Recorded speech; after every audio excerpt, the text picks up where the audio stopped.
Olá, bem-vindos ao quarto encontro da programação do Dia M de 2021, nessa festa de aniversário de Karl Marx, que acontece pelo segundo ano em quarentena.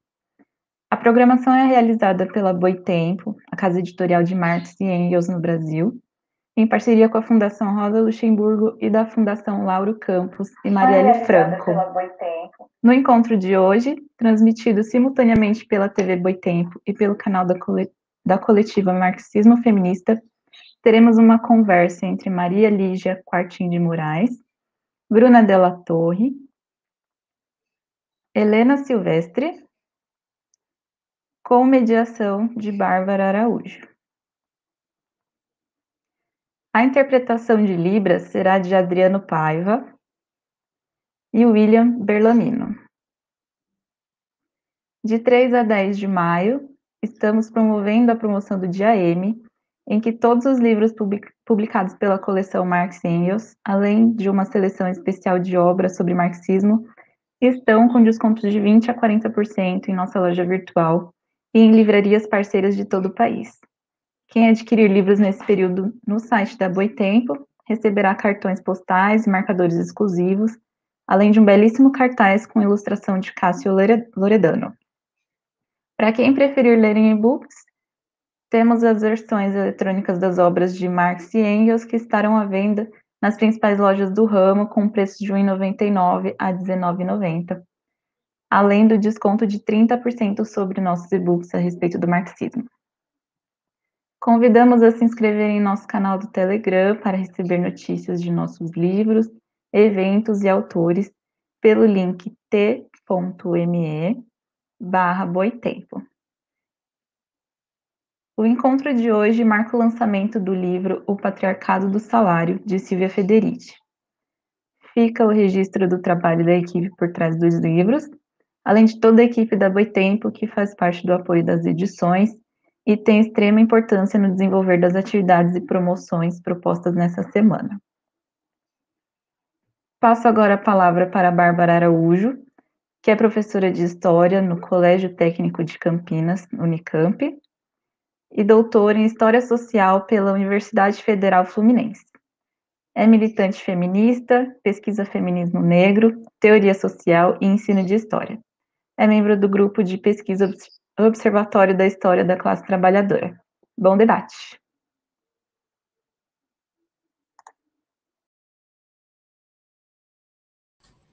Obrigada, Jéssica. Boa tarde, todo mundo. Queria primeiro agradecer o convite por estar aqui, agradecer a Boitempo, também as nossas convidadas que vão aparecer daqui a pouquinho, a Maria Lígia, a Bruna e a Helena, também aos nossos intérpretes, o William, que está aqui agora, e o Adriano, que vai aparecer daqui a pouquinho. Antes, rapidamente, de trazer a nossa primeira debatedora, queria rapidinho falar um pouco sobre a importância dessa mesa. A gente está comemorando o aniversário do Marx e a gente vai falar de gênero e feminismo aqui também porque pensando numa concepção de materialismo histórico, não como um entendimento da história como setorial, o feminismo e o gênero não como uma questão setorial, mas pensando dentro de uma análise totalizante da sociedade. Muitas vezes esses aspectos são tratados como nichos ou como questões identitárias, e a gente aprendendo a partir do Marx, retomando Marx, a gente sabe o quanto essas relações de gênero e outras relações sociais plurais, contraditórias, diversas, são determinantes também e constituem nossas vidas, constituem a realidade em que a gente vive. Então, eu estou muito feliz de estar aqui e ouvir nossas convidadas para a gente considerar essas questões. Vou começar apresentando Maria Lígia. Maria Lígia Quartim de Moraes é professora titular de Sociologia da Unicamp, pesquisadora do Núcleo de Estudos de Gênero PAGU, da Unicamp também, onde presidiu a Comissão da Verdade e Memória Otávio Ianni. Integra o grupo de trabalho Estado Laico da Sociedade Brasileira para o Progresso da Ciência, SBPC, e é autora de diversos livros e artigos sobre família, feminismo, marxismo, relações de gênero e direitos humanos. Maria Lígia.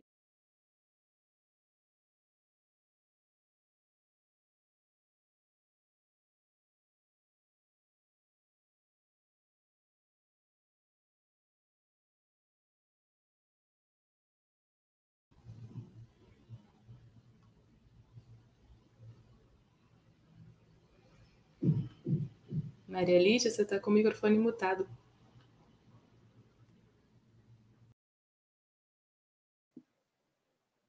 Ele me entendeu. Bom, boa tarde, companheiros e companheiras. É um prazer, estão me ouvindo agora? É um prazer estar aqui em mais uma jornada, né, do Karl Marx, e mais uma iniciativa da editora Boitempo. Quero agradecer imensamente o convite, a querida Ivana, e um pouco retomar, né, aquilo que a Bárbara falou, que é essa ideia do marxismo e a importância da questão das relações sociais, fugindo de um certo determinismo econômico, de um certo economicismo, de algumas leituras do Marx. Eu começaria, quase que cronologicamente, no ano 1844, que é um ano marcante em que Marx e Engels ainda não começaram a parceria mais próxima, e o Engels, na Inglaterra, em contato com a vida dos trabalhadores, ele escreve uma obra que é uma obra-prima, também que a Boitempo publicou, que é a condição da classe operária inglesa. Qual o interesse disso? Porque mostra que na primeira metade do século XIX, o capitalismo industrial nascente, ele se apoiava fundamentalmente na mão de obra feminina, jovens, das jovens mulheres e das crianças. E mostra também as condições abomináveis de existência.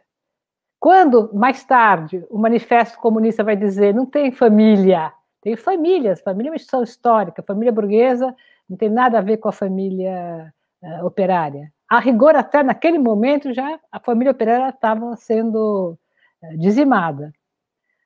Mais tarde, o Engels, a cada nova introdução ao livro, ele ia mostrando que como, graças à luta e à organização dos operários, direitos foram conquistados.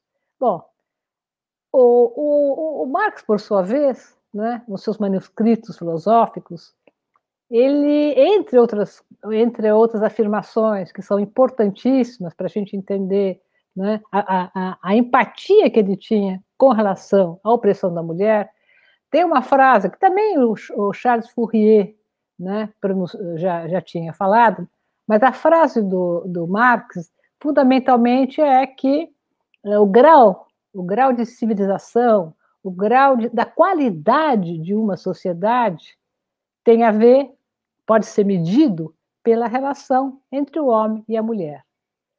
E é essa, digamos, é essa medida que ele vai ter em estudos posteriores, quando ele vai analisar, principalmente na questão, no livro sobre o suicídio, quando ele vai analisar o horror, o terror sob o qual as mulheres viviam, dada a dominação do patriarcado. Então, essa frase do Marx, né, da relação entre homem e mulher como índice de civilidade, de boa sociedade, ela, para mim, foi muito importante na minha história pessoal, porque, na verdade, eu tomei conhecimento com Engels e com o Marx, no certo sentido, por meio da leitura do Segundo Sexo, da Simone de Beauvoir. A Simone faz uma crítica que eu considero correta, né, com relação ao fato de que, não obstante ser verdade que a propriedade privada piorou, né, ou transformou a mulher em escrava, a primeira luta de classes, mas a Simone diz que isso não explicaria, por si só, a universalidade da opressão. Ela fala, olha, em outros sistemas que não têm a propriedade privada, também a mulher está numa posição subalterna. E o Marx, em estudos posteriores, ele vai fazer essa observação também. Ele é bem menos economicista, no certo sentido, do que esse texto do Engels dá a transparecer. Então, esse Marx, né? Essa frase do Marx termina, é a frase que a Simone de Beauvoir utiliza para fechar o livro, o segundo tomo do Segundo Sexo.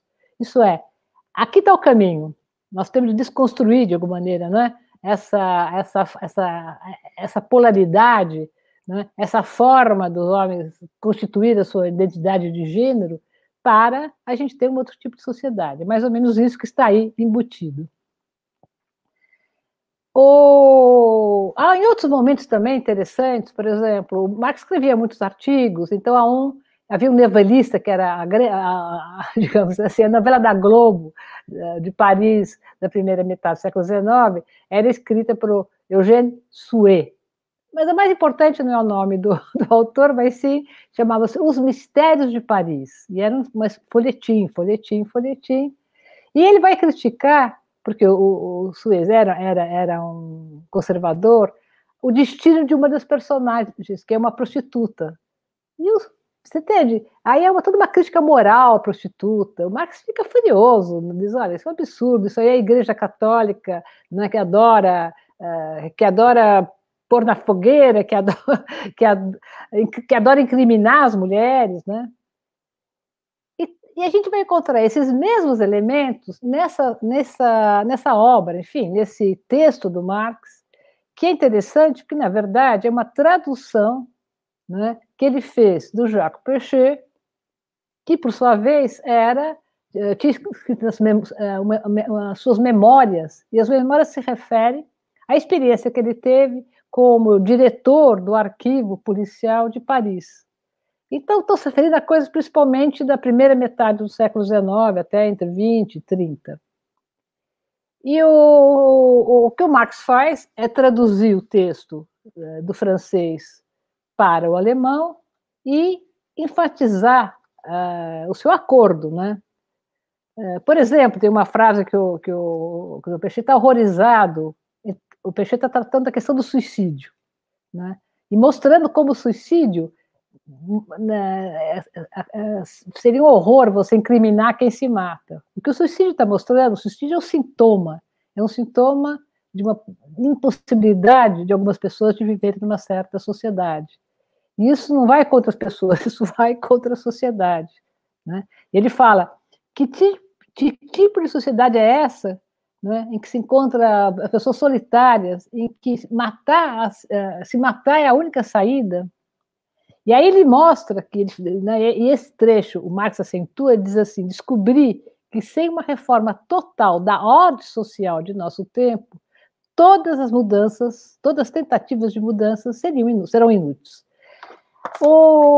Aqui, quando nós somos os três casos que o Marx analisa, reescreve no certo sentido e faz seus comentários, eles dizem respeito a 3 suicídios de mulher. E aí está já em tese, está aí já na presença, né? Já está aí presente aí a questão da opressão, que ela não se limita às mulheres operárias, que realmente eram as que sofriam muito e tal. Ela desrespeita todas as classes sociais. Essa opressão diz respeito fundamentalmente à ordem patriarcal, ao domínio dos homens sobre as mulheres. Então, os três casos apontados, né, qual seria? O primeiro deles é de uma menina, de uma jovem, né, seria uma das classes populares. Ela é filha de um padeiro, está noiva de um açougueiro, aí tem uma festa maravilhosa e tal.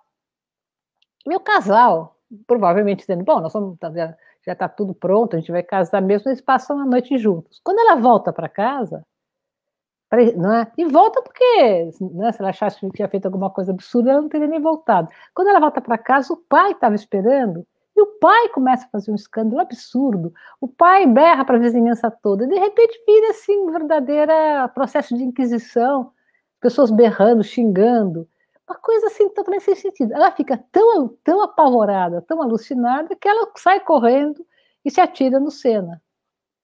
E a sequência disso, né, E aí tem um trecho que o Marx fala um pouco da qualidade do ser humano, né? Ele diz o seguinte, as pessoas mais covardes, porque essas mesmas pessoas que estavam lá apoiando os pais, a hora que a moça se mata, começam a criticar os pais. Então ele fala, as pessoas mais covardes, as mais incapazes de se contrapor, elas tornam-se tolerantes assim que pode...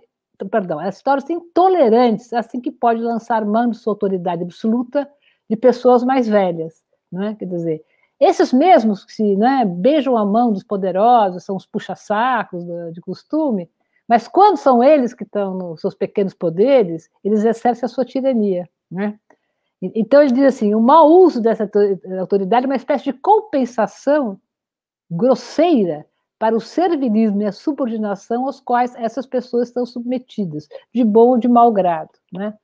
Esse é um clássico do macho que, de alguma razão, está ferido em sua masculinidade, mas ele pode esmagar a filha. E a maior mesquinharia, que aí não fala só do pai nojento, mas fala também da instituição família, é que depois a família vai lá reclamar joias da menina. Né? A única preocupação é essa. As joias são nossas, cadê as joias? O segundo caso, aí é com uma jovem das classes dominantes, e que, casada com... São martiniquenses, casadas com uma figura milionária, e tem uma vida espetacular, vida de teatros, restaurantes, até que o marido é cometido de uma doença estranhíssima, que ele vai ficando deformado, por fora e por dentro. E aí, quanto mais deformado ele ficava, e ele tinha ataques também, uma coisa estranha, não fica claro qual era a doença, ele começa a ter muitos ciúmes da mulher, tratá-la muito mal. E a coisa vai crescendo até que praticamente ele transforma ela numa prisioneira, ela fica presa no quarto. Ela também consegue escapar, também se mata. E quando ele é chamado para reconhecer o corpo, né, da jovem, fica desesperado e chora, o irmão dele, o cunhado da jovem, fala, olha, ele é o assassino, foi ele que a matou, com seus ciúmes, com sua perseguição, né? Esse é o assassino. O terceiro caso me lembrou muito o que passa, né, no Brasil atualmente. É o caso de uma jovem que tem tutores que são como padrinhos dela. Ela gosta muito dessa tia que é tutora, e tem também o marido da tia. Muito bem, o que acontece? O tutor seduz, a engravida, e ela fica desesperada. E ela então procura um médico para ver se conseguia abortar. Ou se ele podia ajudar ela a fugir. Não, ele fala, não, eu não posso fazer aborto, sou contra, sei lá, mas eu posso te pôr em outro... Por que você não viaja? Ela fala, não tenho como. E ela insiste, e ele se recusa. É ele mesmo que conta essa história depois que ele sabe do suicídio dela. Ela se suicida lá perto da residência, da sua própria residência, um lugar também, uma moça é um banqueiro, gente muito rica e tal. E aí, a mesma cena, e ele fala, puxa, que ódio de ver esse padrasto, esse tutor chorando, se lamentando, e no fundo aliviado, né, porque com ela morria a prova do seu crime. Esses, então, são 3 casos que poderiam ter sido feitos, acontecer ontem. Eu me lembrei muito do caso da menina do Espírito Santo, né, e da reação dos carismáticos, dos evangélicos, querendo que uma menina de 10 anos assumisse uma gravidez, vítima de estupro, assumisse essa gravidez. E me horroriza que um dos personagens mais escrotos, e olha que tem muitos escrotos, né, chamado Girão, ele também está na CPI agora do Covid, um cara abjeto. Ele agora fez uma proposta, assim, eles querem, evidentemente, acabar com toda e qualquer possibilidade de qualquer aborto, né? A proteção desde o nascimento, desde a concepção, e ele quer agora criar a bolsa estupro. A padre é obrigada a ter o filho, e se o pai não ajudar, o estuprador vira o pai. Essa é a família que eles estão pensando. Então, aí a gente vê o grau de deformidade que permanece e a importância de colocar na primeira, né, no centro da questão o patriarcado, a opressão patriarcal, mesmo porque essas são as relações sociais, como disse a Bárbara, na qual nós vivemos, né? A gente não tem, opressão econômica, isso, aquilo. As mulheres vivem esse conjunto de opressões. Então, a gente tem que ter uma teoria unitária da opressão da mulher, né? Finalmente, eu acho que é uma coisa importante de se notar, é que, por mais que o Marx não tenha, né, você não encontra o marxismo uma teoria acabada do gênero, nem poderia ser, difícil que assim fosse, foi o marxismo, primeiro no campo das lutas sociais, no campo da prática, que formou toda uma geração, primeiro, que organizou o movimento operário, as mulheres operárias. A verdade é que só quando as mulheres foram agrupadas em empresas, se transformaram, né, em força de trabalho, é que ficaram agrupadas que puderam se constituir como classe. Né? E com isso puderam também se organizar coletivamente. Então, pensa no trabalho da Clara Zetkin com as operárias alemãs.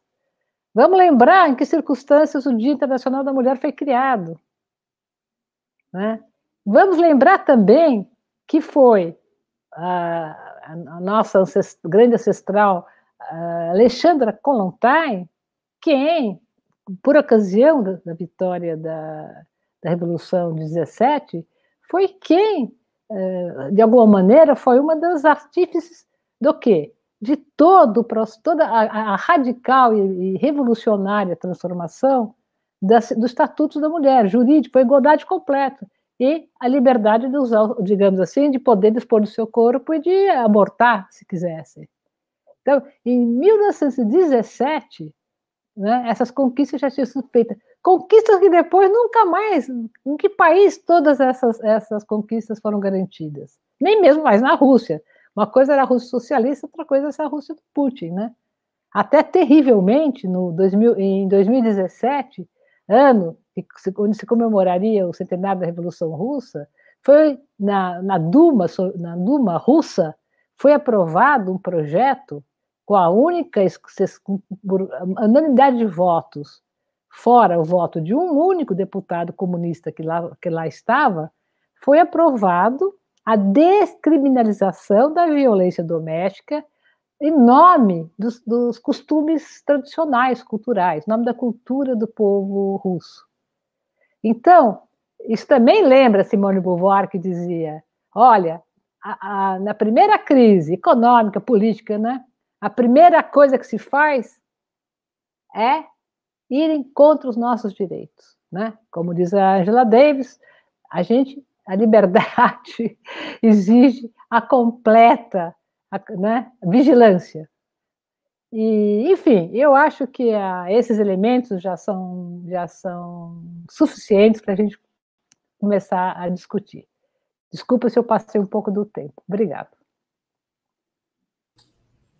Obrigada, Maria Lígia. Foi bem certinho o tempo, sem problema nenhum. Vamos continuar nosso debate, só lembrando que quem quiser colocar perguntas no chat, a gente vai retomar no final, depois das falas, para poder gerar a mesma parte do debate, né? Agora eu vou chamar a Bruna Della Torre. Ela é professora substituta no Departamento de Sociologia da Universidade de Brasília e editora executiva da revista Crítica Marxista. É pós-doutoranda em Teoria Literária, doutora em Sociologia e mestra em Ciência Social pela USP.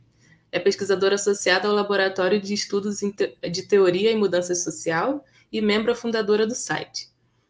Tem experiência em pesquisa e docência no ensino superior nas áreas de sociologia, teoria literária, pedagogia e filosofia, com ênfase em crítica da cultura, teoria sociológica, atuando principalmente nos temas teoria crítica, marxismo, teoria social, feminismo e teoria literária. Bruna? Oi, Bárbara, boa tarde. Boa tarde, Maria Lígia, Helena. É um prazer muito grande estar aqui com vocês. Eu queria agradecer a Boitempo, o Kim, a Ivana, pelo convite. Queria agradecer também a Jéssica e a Marisol pelo apoio, o Adriano e o William. Enfim, é um prazer muito grande estar aqui com vocês. Bom, como é aniversário do Marx, eu pensei um pouco nessa linha, né, de falar sobre a importância dele para o feminismo.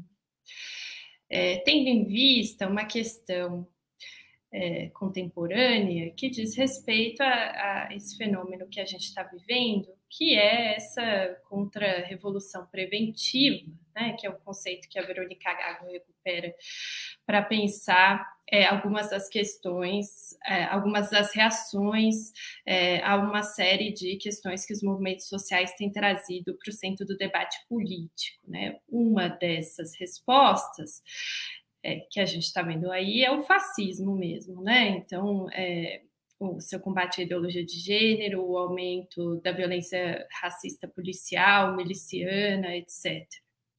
E uma outra resposta bastante perversa também, e que hoje está se apresentando como alternativa política ao fascismo, é a resposta do mercado, que propõe cada vez mais um feminismo e um antirracismo neoliberal como a grande saída para a dominação de gênero e de raça.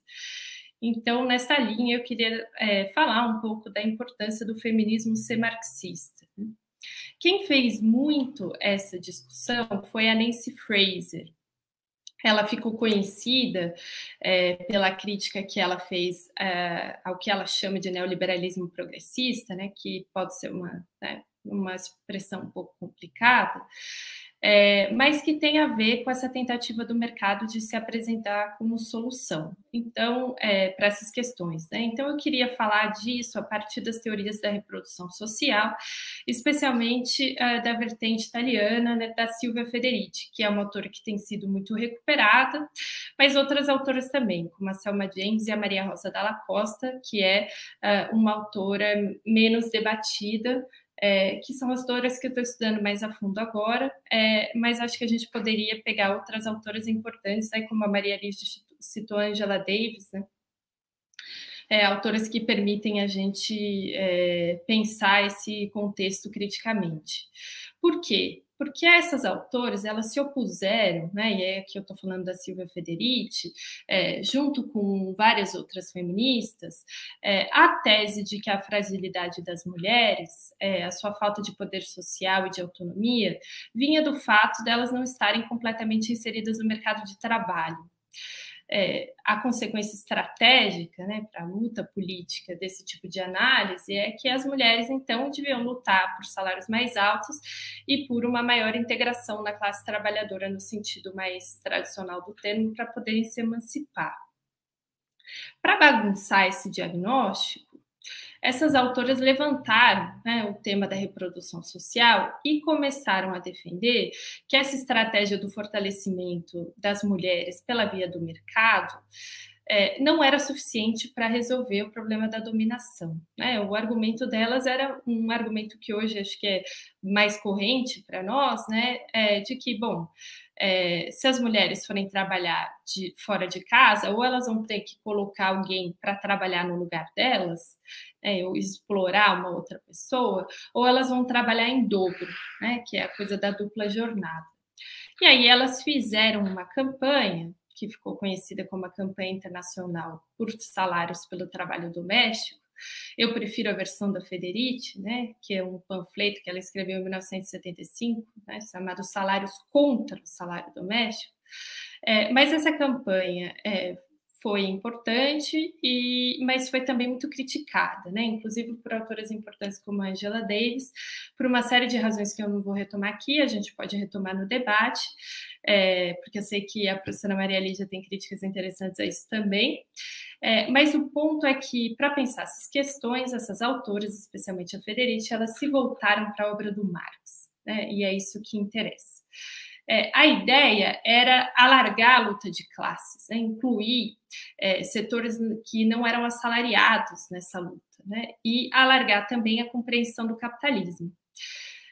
E por mais críticas que essa campanha, enquanto estratégia política, tenha recebido, né, a própria Federici repensa criticamente essa questão, né, tendo em vista que hoje em dia o emprego não garante reprodução para ninguém mais, né, o salário, o emprego não, o salário, né, então muito diferente do período fordista no norte global, né, no qual ela escrevia, mas ela gerou, essa campanha gerou muitas questões que continuam sendo importantes, né, então eu vou retomar aqui alguns aspectos fundamentais da teoria do Marx que a Federici retoma, para pensar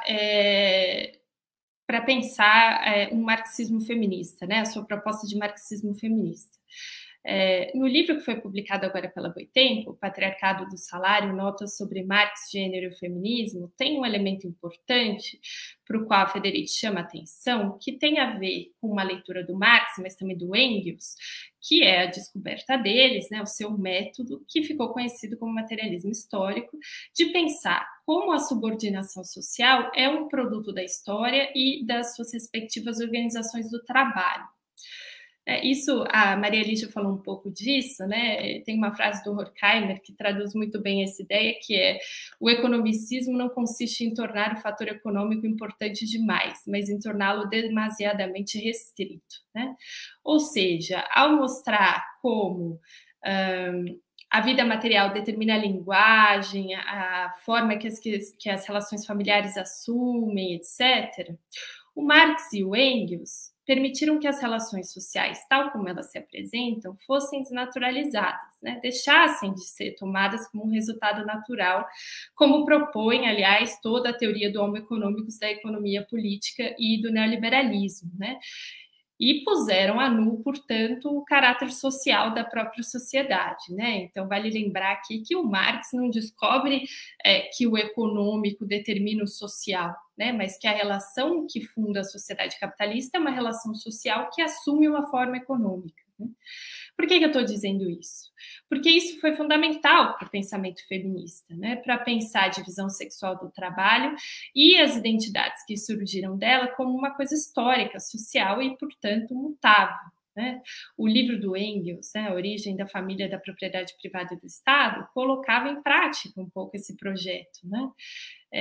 E o movimento de mulheres, né, um movimento que mobiliza a categoria de mulher, a gente pode falar no sentido amplo, como a Verônica Gago tem procurado fazer, como corpos feminizados, não para reforçar uma identidade feminina, né, mas para justamente lutar contra a ideia de que o nosso trabalho, né, e a nossa vida sejam determinados por um destino biológico do qual a gente não pode escapar. Então, o primeiro ponto para o qual eu queria chamar a atenção é essa revolução epistemológica produzida pelo marxismo, que é fundamental para o feminismo, né? Que permite desnaturalizar as relações sociais, enfim, de trabalho, de gênero, de raça, de sexualidade, né? A outra categoria fundamental do Marx que a Federici mobiliza em outros livros importantes, como Caliban e a Bruxa e o Beyond the Periphery of the Skin, que acho que ainda não foi traduzido, é a categoria de acumulação primitiva, né? Então, ela retoma lá o capítulo 24 do livro 1 do Capital, né, da assim chamada acumulação primitiva, que é um capítulo muito histórico do Marx, no qual ele conta esse processo histórico e social muito violento que dá luz ao capitalismo na base, né, como ele diz, de sangue de lágrimas, né? Então, saque colonial, roubo das terras pela igreja, né? Tudo isso que está na base da acumulação capitalista, expropriação dos trabalhadores diretos, principalmente daqueles do campo, fim da possibilidade de autossubsistência, e a conversão dos meios de vida desses trabalhadores em capital, né? A transformação do trabalhador direto de um agricultor, né, que estava ligado à produção da tua vida, num proletário, né? Então, a subsunção desses trabalhadores à maquinaria capitalista, aos meios de produção que não são mais deles, e etc. A Federici mostra como esse processo se estendeu para o corpo das mulheres, né? Não só que foram não só historicamente empurradas, né, para a esfera da reprodução, como elas foram despossuídas do controle reprodutivo, né, e da sua sexualidade. E ela diz uma coisa muito interessante, ela retoma isso em todos os livros, né, no Patriarcado do Salário, no Caliban, que isso é uma luta de séculos, mas que perdura até hoje, né? Isso se repete na socialização de cada uma de nós, né? Então, ela vai mostrar como não são só os territórios que foram cercados, né, mas também o corpo feminino que foi expropriado das mulheres por meio da caça às bruxas, da destruição dos saberes tradicionais contraceptivos e várias outras violências, né? Ela mostra também que quando as terras foram cercadas, né, os corpos das mulheres se tornaram um novo bem comum, para o capitalismo e para os homens, né, como seus portadores, explorarem como se explora a natureza, o ar, a água, etc. Né? Isso é muito interessante porque amplia a noção de território e dos terrenos de disputa e de luta contra o capitalismo, né? Pensando de um ponto de vista marxista, a luta, né, do corpo como território, né, como, enfim, né, uma luta anticapitalista e tudo mais, né? Então, acho que a Helena pode comentar isso também, né? Eu sei que ela também trabalha com isso. Bom, finalmente, né, para terminar, um outro ponto importante é o seguinte, né? Várias feministas, né, todas as autoras ligadas à campanha do salário contra o trabalho doméstico, mostraram como era preciso deslocar o centro de gravidade das categorias mais importantes da análise do Marx, né, como o trabalho assalariado, para pensar outras dinâmicas de exploração, do trabalho doméstico, do trabalho escravo. Né? Essas autoras foram muito influenciadas pelo pensamento negro, do Du Bois, do Fanon, enfim. Elas vão buscar, então, né, mostrar qual que é o lugar do trabalho reprodutivo no ciclo de produção capitalista. Qual que era o objetivo delas? Né? Expandir a análise do Marx, não só para compreender as relações de gênero no capitalismo, mas para entender melhor a luta de classes e a relação entre produção e reprodução a partir da criação de diferentes regimes de trabalho. Né? Isso é importante ressaltar, porque hoje, né, a Federici está circulando muito, né? A gente vê até celebridade falando dela na televisão, sobre trabalho não pago, que eu acho muito bom, porque ela circula muito e ela alcança espaços que a gente não estava conseguindo alcançar, né? Mas é importante lembrar que esse debate ele ocorre no campo socialista, né? E ele compartilha com o Marx esse espírito revolucionário. Então, não dá para a gente descolar esse debate da reprodução, né, da produção capitalista, porque o que a Federici faz é mostrar o tempo todo como a forma que o trabalho reprodutivo assume, que a família assume, né, são formas capitalistas, né? E eu acho que isso tudo dá um sentido materialista para essa luta feminista clássica, né, do pessoal é político, como a gente vê, por exemplo, nessa discussão que ela faz da acumulação primitiva e tudo mais, né? Então, eu acho que a Federici ressalta sempre também a importância da linguagem política do Marx, né, que nos permite pensar o mundo para além do capitalismo, das suas análises da mais-valia, do dinheiro, da mercadoria, são métodos de pensar a história, de pensar a luta de classes, sem separar a economia da política, o que é muito importante, né? Então, para encerrar, eu acho que é importante dizer que todo esse esforço de repensar o Marx e de repensar suas categorias, né,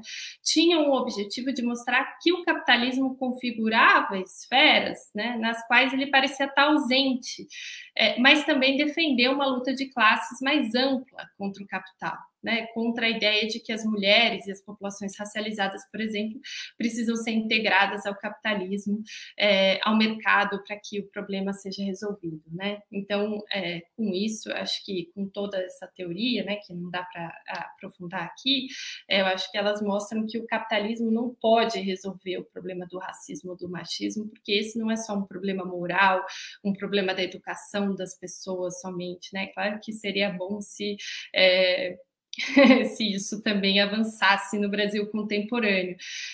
Mas, no limite, o que essas autoras mostram, o que a Federici mostra, é que o machismo, o racismo, né, eles estão ligados ao regime de acumulação capitalista, Então, a luta feminista, do prisma dessas autoras, é necessariamente uma luta anticapitalista, né? Então, e esse passo, né, foi dado a partir do pensamento do próprio Marx, que é a grande inspiração dessas autoras, e por isso o seu pensamento continua vivo e nos inspirando também como feministas. É isso, muito obrigada. Obrigada, Bruna. Nossa próxima debatedora é a Helena Silvestre. Ela é escritora, militante de lutas em defesa de territórios e comunidades ameaçadas e por direito à moradia. É feminista afro-indígena, coeditora da revista Amazonas e educadora popular na Escola Feminista Abya Ayala.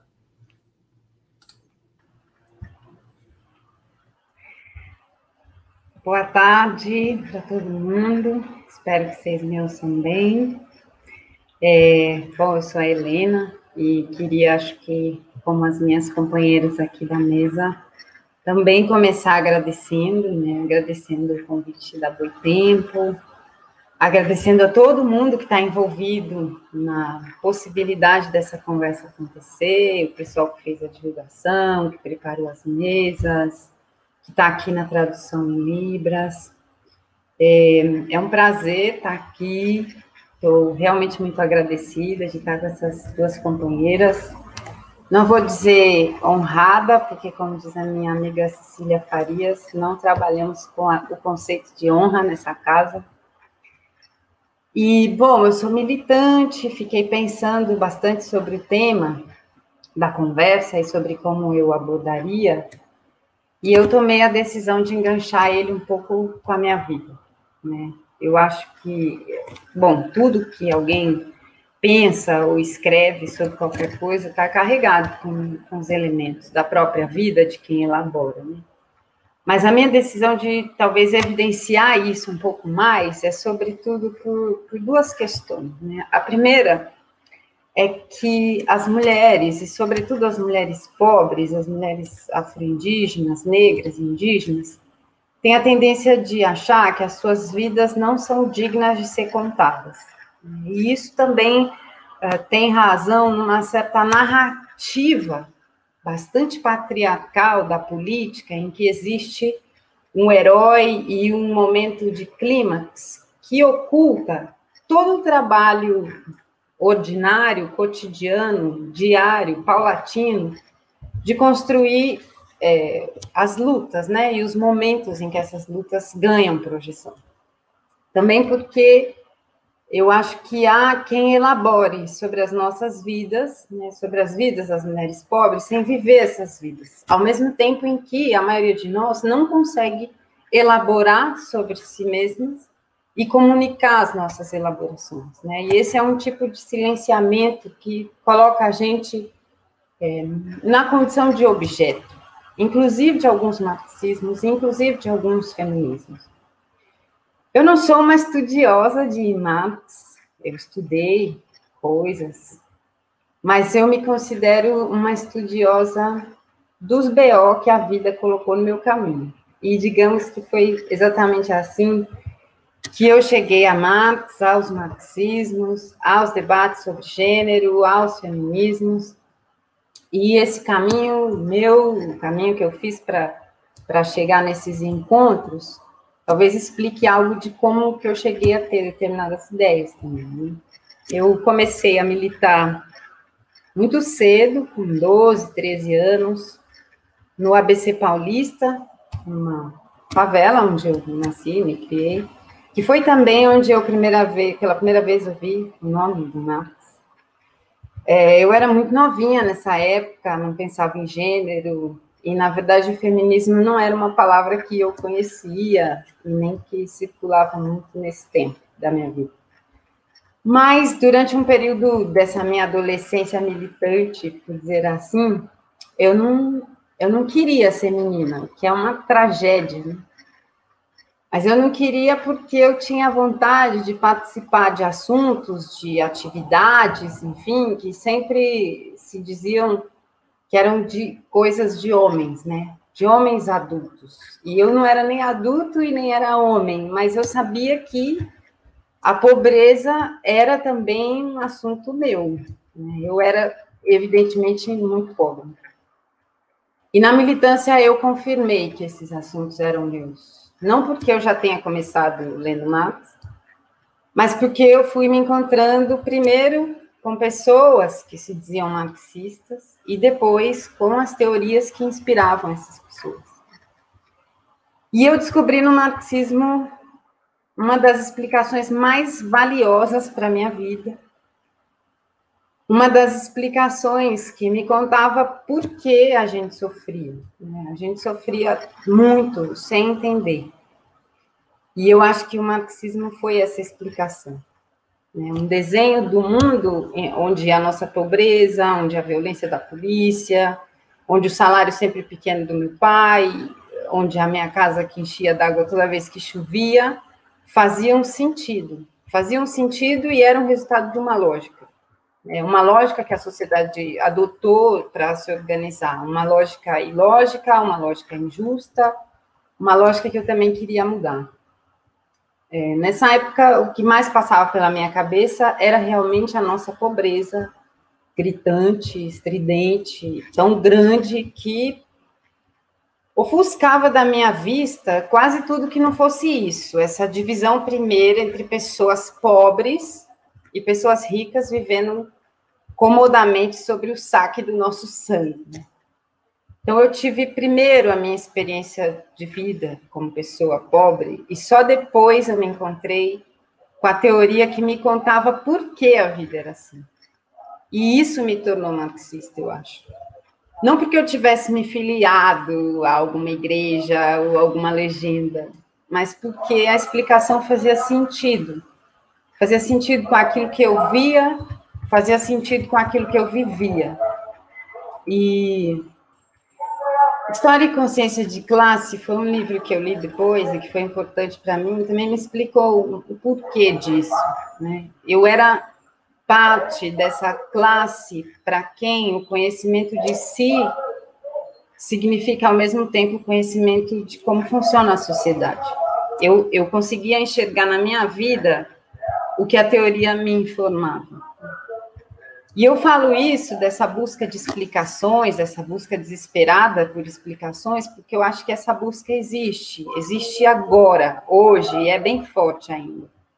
E a gente deve sempre pensar se aquelas explicações que a gente acha boas estão, de fato, disponíveis para quem mais precisa delas, para entender a própria vida. Essa minha vida de mulher favelada, afro-indígena, pobre, na segunda metade dos anos 90, não tinha relação com os sindicatos e nem com os partidos políticos. Os sindicatos estavam abalados por brutais ataques, que a gente sabe que aconteceram e foram graves nos anos 90, e os partidos de esquerda eles estavam meio sumidos de onde eu vivia. Eu acho que eles também estavam meio perdidos com a queda do Muro de Berlim, enfim, coisas que eu vinha saber depois. Eu nunca fui operária, né, embora eu tenha começado a trabalhar com 13 anos, eu nunca fui operária de fábrica, né, eu nunca fui do sindicato. Mas eu queria e precisava, sobretudo, ser também sujeito revolucionário das condições de vida que eu tinha. E foi aí que a minha relação com o marxismo teve que procurar nos textos, nos discursos, umas brechinhas que me deixassem passar, né, espaços que coubessem a minha vida. Eu passei a militar em 2003 no movimento de moradia e até hoje faço parte de lutas contra despejos, remoções, por melhoria em bairros e favelas, ou mesmo nas ocupações, né, por um pedaço de terra para morar.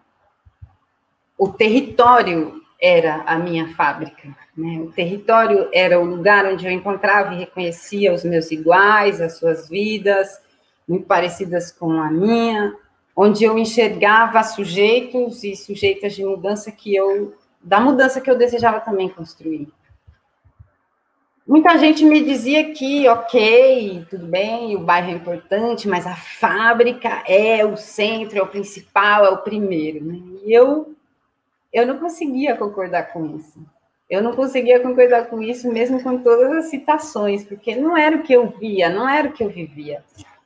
E E o território era o espaço, é ainda um dos espaços onde mais visível fica o trabalho reprodutivo, né? A quantidade de trabalho reprodutivo que existe para que o mundo continue acontecendo, né? Ou seja, quase tudo que não acontece dentro da fábrica, né? Nesse lugar, nesses territórios, nesses bairros, são as mulheres que protagonizam todas as lutas, embora geralmente sejam os homens que apareçam como porta-vozes, como dirigentes, como líderes, como heróis, sei lá. Eu não conseguia entender, assim, como que essa teoria que tinha me explicado de um jeito, do melhor jeito que eu já vi, assim, por que eu era tão pobre, por que ela falhava agora, quando só a fábrica era apontada como um lugar, né, possível de sujeito revolucionário. Então, eu fiquei vasculhando as coisas que Marx escreveu, falando da família burguesa, que a Mariela já falou um pouco disso, as coisas do Engels, né, contando sobre a condição dos trabalhadores na Inglaterra, as coisas que eu li sobre a Krupskaya e o trabalho de alfabetização que ela fazia num bairro pobre na Rússia, o bairro de Vyborg.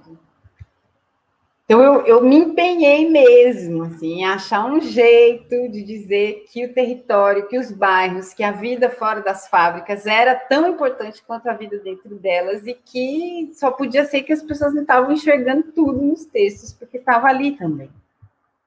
E eu pensei, nessa época, muito sobre território, muito sobre moradia. Minha vida pedia isso, né? Mas eu ainda não pensava exatamente sobre gênero e feminismo.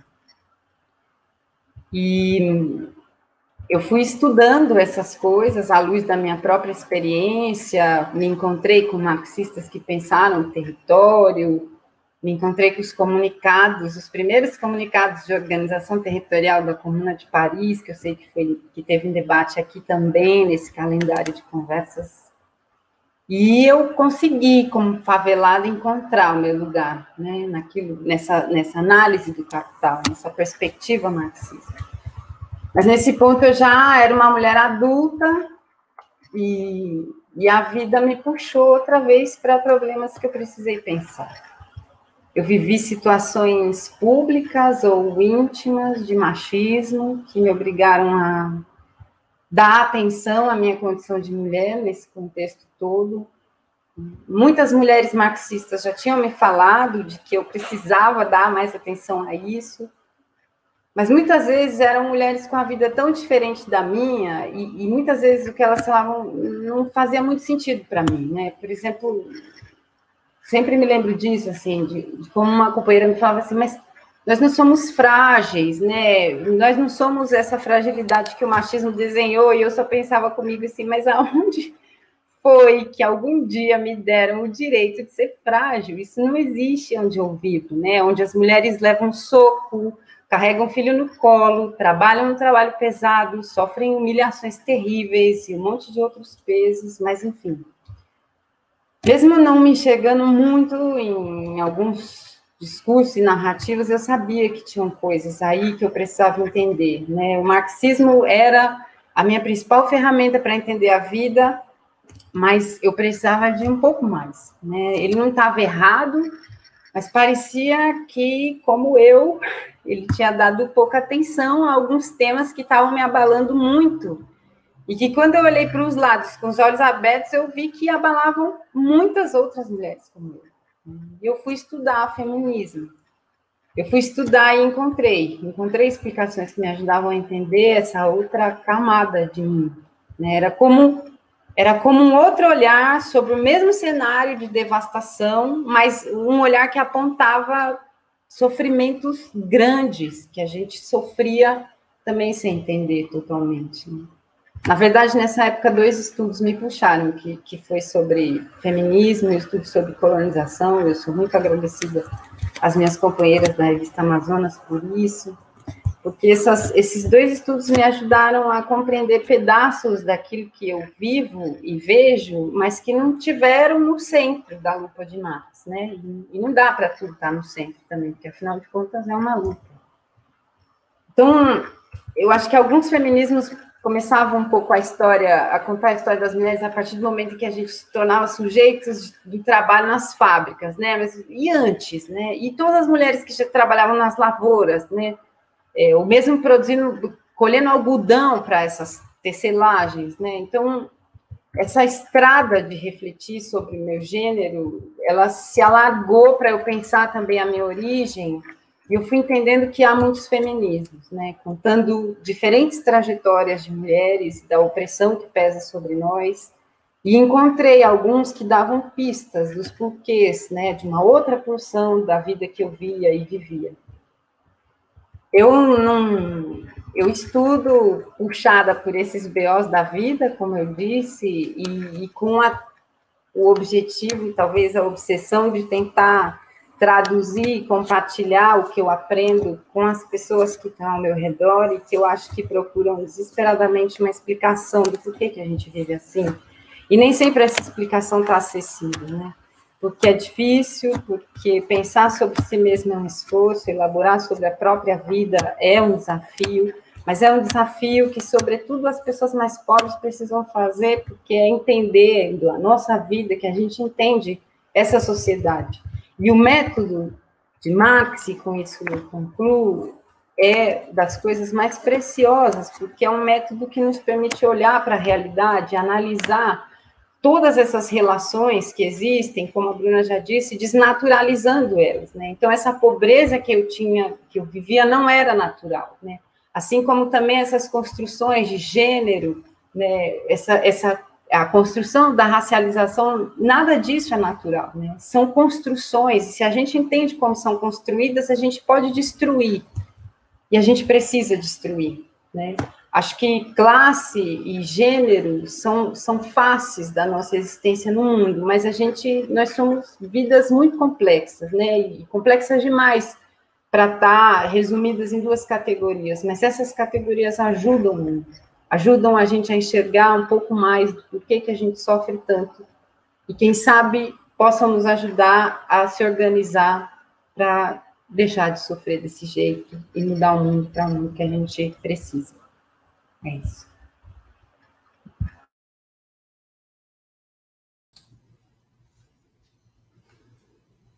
Obrigada, Helena. Agora tô tendo aqui tô todo mundo dançando, agora acho que já foi. Bom, vamos começar então o nosso debate. Queria agradecer as falas, eu fiquei anotando um monte de coisa aqui. Acho que foi uma mesa está sendo, né, muito plural e muito complementar. Estou muito feliz com essa combinação. O pessoal está mandando algumas perguntas pelo chat, e aí eu acho que a gente pode fazer rodadas de perguntas, aí eu passo para vocês responderem, depois a gente faz uma nova rodada. E aí eu vou começar com umas perguntinhas minhas mesmo. Eu tenho uma pergunta geral que eu queria fazer para todas e algumas perguntas específicas. A pergunta geral, que eu acho que cada uma pode contribuir de uma maneira interessante, é o seguinte, né? Retomando um pouco o que eu falei no começo, que vocês também falaram, eu lembrei de uma vez que eu fui ver a Federici falar, e ela estava falando do trabalho dela, e ela disse que ela não queria incluir as mulheres na história, mas ela queria fazer uma nova história a partir da perspectiva das mulheres. Né? Isso é uma forma da gente... acho que é um bom exemplo de explicar o quanto a questão de gênero, a questão do feminismo que a gente está trazendo aqui não é uma inclusão, uma questão setorial, mas é uma questão integrante, né, das relações sociais. Só que muitas vezes, tanto na academia quanto na militância, né, essas coisas têm relações, a gente sabe, é muito comum que essas discussões fiquem em nichos ou sejam majoritariamente discutidas por mulheres, né? E aí eu queria saber de vocês como é a experiência de vocês em relação a isso, nos movimentos sociais, na universidade, na vida acadêmica, se vocês veem que, de fato, tem nichos ou o quanto isso integra uma realidade mais conjunta, né? E também se, de fato, né, existe um pouco de separação desses assuntos, quais as possibilidades que vocês acham que existem da gente tentar superar isso, né? Tanto academicamente quanto nos movimentos sociais, né? Porque é comum, às vezes a gente tem partido que tem o setorial das mulheres, e como é que a gente torna essas questões mais abrangentes, como elas de fato são. Então, isso é uma primeira pergunta que eu queria fazer para todas. Para Maria Lígia, eu queria saber, Maria Lígia, se você poderia falar um pouco, isso apareceu na sua fala, e eu acho que seria legal se você pudesse desenvolver, sobre a centralidade da família para entender o capitalismo numa perspectiva marxista, né? Porque a gente está falando de gênero e feminismo, mas a família também, você mencionou, e é uma questão que aparece bastante. Eu queria saber se você podia comentar um pouco mais sobre isso. A Bruna, eu queria fazer uma pergunta bem assim, que me aflige, e eu fico feliz de ter a oportunidade de conversar com você sobre isso. É um pouco sobre a obra da Federici. Eu estudo teoria da reprodução social, mas muito mais para outra chave, né? Para Lise Vogel e para essa galera mais recente, a Cinzia Arruza, enfim. E lendo a Federici, como historiadora, tem algumas coisas que me incomodam e que eu não sei o quanto elas são debatidas, né? Assim, questões metodológicas mesmo. Particularmente falando do Caliban e a Bruxa, né? Como historiadora, me parece que tem algumas...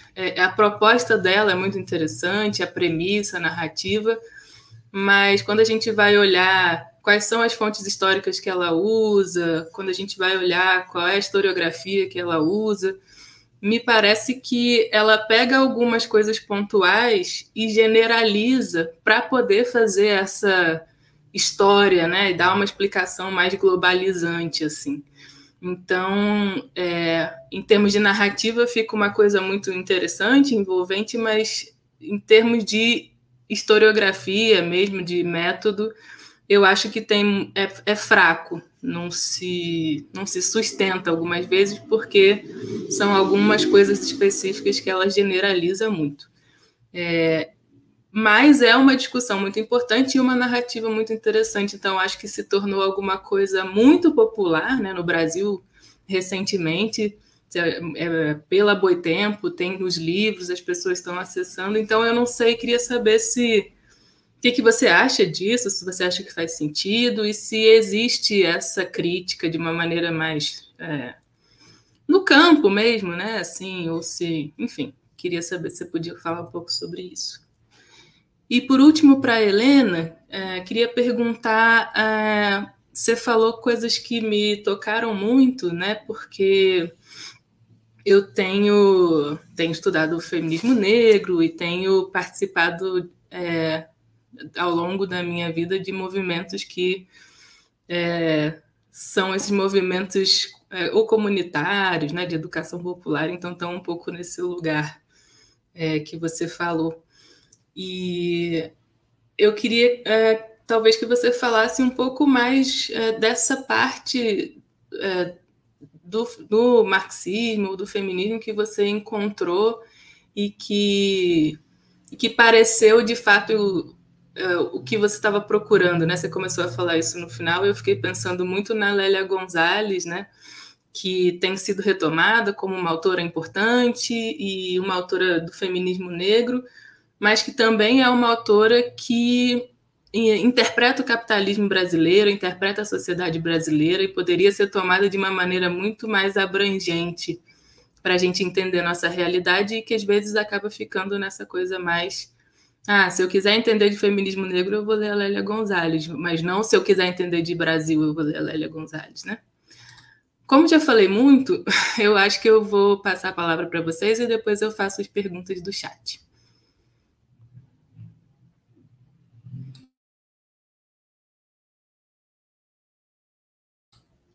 O microfone está mutado, Maria Lígia. Acho que a gente pode fazer, inclusive, na ordem, né? Das falas, as respostas, só para ficar organizadinho. Não, eu estava brincando que essa discussão sobre a reprodução Federici é super interessante. Mas, enfim, essa questão até que ponto nós temos um nicho e tal, eu acho que ela tem vários nichos. Como marxista, né, e o fato que na minha trajetória eu trabalhei como economista, né, eu nunca houve, houve uma abertura de espaço. Então, eu acho que entre os marxistas, né, o feminismo marxista tem um espaço que conquistou, que também nada do que é doado, você paga um preço pela doação. Por que funciona no PSOL, no PT e tal, funciona a questão, né, a presença das mulheres? Porque elas conquistaram. Porque é importante para o PSOL, é importante para o PT ter essas militantes. E retomando a questão que a Helena falou, que é uma questão que nos meus anos de militância mais de base, eu sempre vi, quem faz todo o movimento dito de base, o movimento de base, são as mulheres, que conseguiram, inclusive, mudar aquela relação machista dentro do MST e fazer duas... Né? Hoje em dia sempre tem... né? É uma dupla, mulheres e homens, não é só os homens falando em nome da humanidade. Há setores, até porque, pela própria lógica, né, do que é estudado na academia, que são... Né, são antimarxistas, porque boa parte do marxismo feminista, né, ele é anticlasse. Então, todo o pessoal né, o tucanato da academia, evidentemente, repele esse tema, repele esse espaço, a gente é repelida. Agora, tem uma outra dimensão, que é a seguinte, e a gente podia aprofundar em outro momento, que é a questão dos núcleos. Quando a gente começou a organizar, né, núcleos de estudos sobre a mulher na universidade, a ideia era muito clara. É esse problema de quando você vai do núcleo da mulher ao gênero. Então, era muito clara. Né? Era uma abordagem feminista, uma perspectiva feminista. Isso é próprio dos anos 75, 85. Quando é introduzida a questão de gênero, que vem até a dificuldade da palavra gênero, que a gente não tem isso em português, a dificuldade de toda essa tradução, os franceses falam relações sociais de sexo, e confundiu para nós, né, que não somos da tradição inglesa,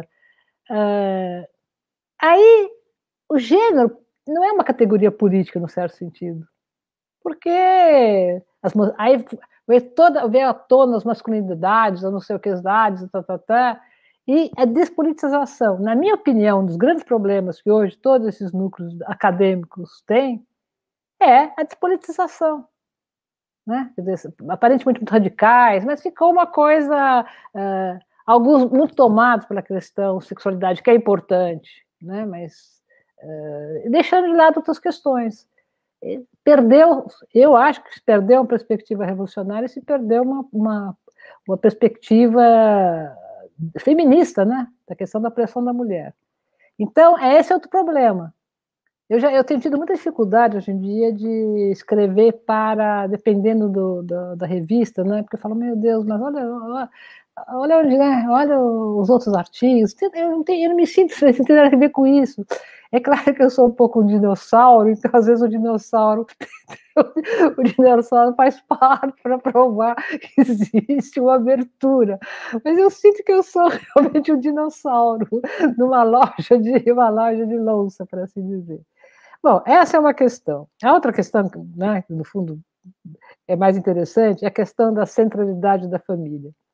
É interessante, a minha geração foi toda muito influenciada pelo Althusser, e a ideia de que você tem, né, aparelhos ideológicos, a igreja, você é formado, né, você é formatado por uma série de aparelhos, a escola, a igreja, o diabo a quatro, mas Althusser mesmo não conseguiu colocar a família como exclusivamente um aparelho ideológico. A família mas é mais do que isso. Então, a centralidade da questão da família tem a ver com a centralidade na nossa organização, né? Quer dizer, você veja, mesmo quando tem uma pessoa, é unifamiliar, né? Toda a forma de pensar as relações, elas são... As crianças na rua, formam famílias, tem a mãe, tem o pai, né? Então, essa estrutura elementar, ela é muito forte. E ela, ao mesmo tempo, quando você vai ver, uma coisa é a família, digamos, simbólica, imaginária, esse lugar gostoso, de conforto. E outra coisa é a família real, do estupro, da violência, da discriminação, né? Então, ela é, ao mesmo tempo, o local de acolhida e é o local de opressão. A questão que eu acho que é interessante, a Simone de Beauvoir levantar isso, e tem uma pessoa que eu acho que faz isso muito bem, não é uma marxista, mas é materialista, é a Rita Segato. Eu sou fã da Rita Segato, porque a Rita Segato, diferentemente, não é, do Althusser, que fala das estruturas elementares do parentesco, a troca de mulheres, mas por que a troca de mulheres? Né? Porque a linguagem, você troca palavras, não sei o que lá, e você troca mulheres. Ela tem um livro chamado Estruturas Elementares da Violência, em que ela vai mostrar que o protótipo da estrutura de violência é essa relação assimétrica entre os dois gêneros. Aí ela usa gênero, né? E que um detém o poder, detém o status, detém o poder econômico, etc., e o outro é submetido. E se essa, diz ela, se essa estrutura não for modificada, isso é, se o processo de subjetivação, o processo de construção dos gêneros não se modificar, nada se modifica. Eu acho que ela está certa. E ela extrapola, ela fala, olha, esse mesmo processo que foi usado contra as mulheres, né, pelas mulheres, é a mesma coisa para a colônia, para o colonialismo, é a mesma coisa para o racismo. Né? É a mesma estrutura de desqualificar o outro, de submeter o outro. Né? E é usada também para os territórios. E é usada também para transformar os territórios em objeto de dominação e o corpo das mulheres como territórios, o corpo dos indígenas, o corpo das mulheres negras, não é certo? Então, é anterior à família, isso eu quero dizer. Né? A questão chave é a questão de como é que se constrói essa oposição entre os gêneros. E como é, né, e como é que nós vamos desfazer isso? Eu acho que nós todas vimos, né, aquela espetacular, aquela da tese sobre o violentador, o estuprador eres tu, é você, né? Eu acho que é isso. É você que às vezes é o meu pai, às vezes que é o patrão, às vezes que é o policial, é você. E a Rita é uma coisa estrutural, ela não está falando desse ou daquele, né? Eu acho que isso que é importante. Então, eu acho que essa é a contribuição, o tempo foi determinado, eu queria, quando falei, na verdade, estou aproveitando para completar, eu acho que essa é a contribuição que os feministas estão dando, né? Para mostrando que não tem nova sociedade, não é só como uma palavra de ordem abstrata, mas concreta. Olha, está vendo tudo isso? Não vai ter mudança se isso continuar. Vamos ter de educar. Bom, se for me permitir, mas só umas coisinhas, eu vou aproveitar a minha crítica à Federete. Porque eu acho assim, se a gente, e todo esse pessoal da teoria do cuidar, do care, os seres humanos precisam aprender a cuidar. A gente não pode estratificar as mulheres na coisa do cuidado e os homens na violência. É disso que se trata, justamente. Eu acho que tem um problema aí, né, de fazer de cá o trabalho do cuidar. Os homens também têm de cuidar, certo? A gente tem de educar diferente. Em muitos lugares, em muitas sociedades, isso já está acontecendo, em muitas famílias, né? Então, assim, o meu medo com essa proposta, olha, né, é de manter essa dualidade, né? Então, o que faz, por exemplo, que uma pessoa diga assim, agora eu que sou a mulher da casa, porque eu que estou cuidando, entende? Bom, então é isso, quer dizer, a gente tem de pensar a construção do gênero, se a gente quiser mudar alguma coisa. Por enquanto é só. Deixa eu ver. Bruna? Bom, Bárbara, obrigada pelas questões, todas muito interessantes. Eu vou começar respondendo. Na verdade, eu vou começar fazendo um comentário a respeito da sua pergunta, né? Do começo da sua pergunta. Você diz, você cita essa frase da Federici, né? Não incluir as mulheres na história, mas refazer a história a partir das mulheres, né?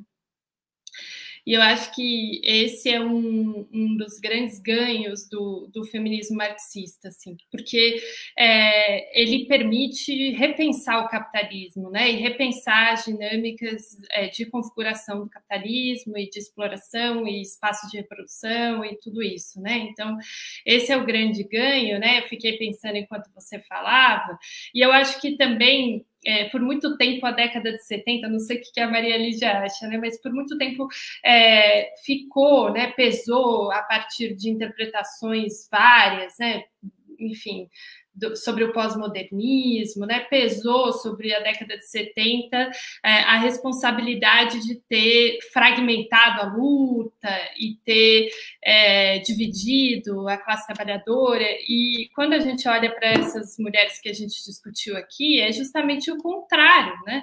Porque foi justamente nessa década que as lutas se articularam. Então, eu fiquei pensando naquela análise que a Angela Davis faz no Mulheres, Raça e Classe, porque ela vai mobilizar, por exemplo, as discussões do estupro como forma de terrorismo, né, utilizado pelos soldados americanos na Guerra do Vietnã, para repensar o estupro como forma de disciplinamento das mulheres negras no período da escravidão. Então, a partir da política daquele momento, né, que junta essas coisas ela repensa a história dos Estados Unidos, né, porque Mulheres, Raça e Classe não é só um livro sobre, a gente pode dizer, sobre a interseccionalidade, é um livro que é sobre a formação dos Estados Unidos, né, e aí depois aqui também a Lélia Gonzalez, né, a Sueli Carneiro problematizaram isso, né, a função do estupro como disciplinamento nas mulheres escravas negras no Brasil e tudo mais, né? Ideologia da democracia racial. Então, e isso é muito interessante, porque se a gente for pensar nessa própria história, né? Isso foi uma coisa até que eu descobri outro dia, eu fiquei muito horrorizada, que o estupro como crime de guerra só foi relacionado ao genocídio, só foi reconhecido internacionalmente como crime de guerra na década de 90. Depois da Guerra da Bósnia, né, com uma feminista radical chamada Catherine McKinnon, que foi lá e representou as mulheres croatas e bósnias, né? Então, assim, é uma coisa muito poderoso, né, esse pensamento marxista-feminista, justamente porque reconfigura, inclusive, toda a história, né, é capaz de repensar tudo isso. Então, eu, infelizmente, não fui aluna da Maria Lígia na graduação. Então, gostaria muito de ter sido e teria me tornado feminista muito antes se tivesse sido aluna dela. Porque acho que um pouco como Helena também entrei no marxismo muito antes de ter alguma simpatia aos debates feministas, né?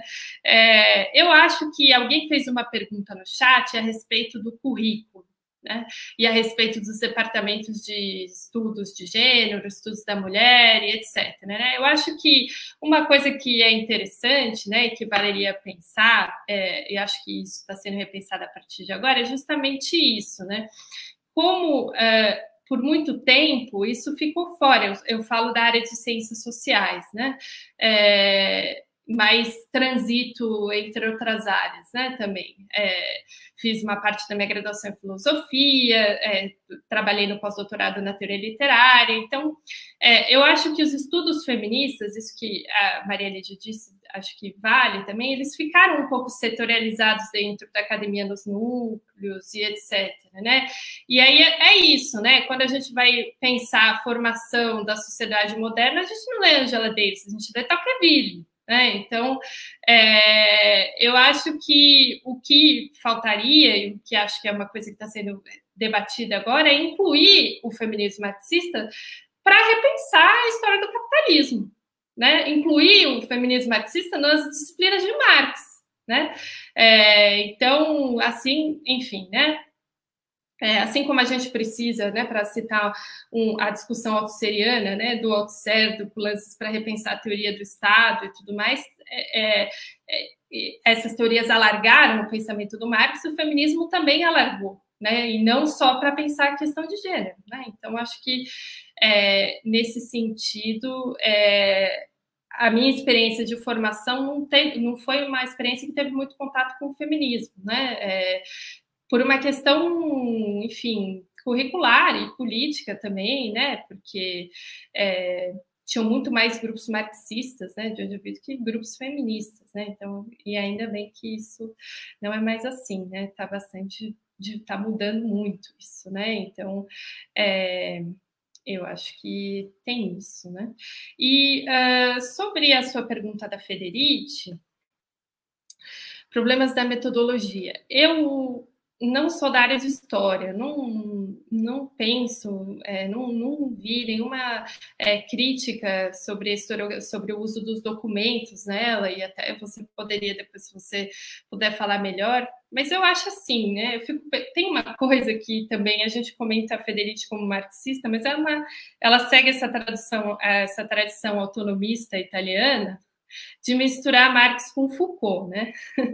E esse é o outro lado da obra dela. Então, essa mistura de peças, diários, cartas, relatórios médicos, registros pictóricos, manuscritos, que serve de base para Caliban e a Bruxa, eu acho que tem um pouco essa inspiração Foucaultiana da história infame, então, de buscar documentos que não são grandes documentos históricos e que aparentemente são descartáveis e não contam, né, história nenhuma, né, para tentar dar uma explicação mais de uma outra perspectiva, um pouco como o Foucault faz lá no Vigiar e Punir, né, que, enfim, contando as instituições de clausura, de disciplinamento, a escola, o exército, e usando tudo isso também, né, cartas, diários, tudo, relatórios médicos, tudo isso que ele usa lá também. Então, eu tenho um pouco a impressão de que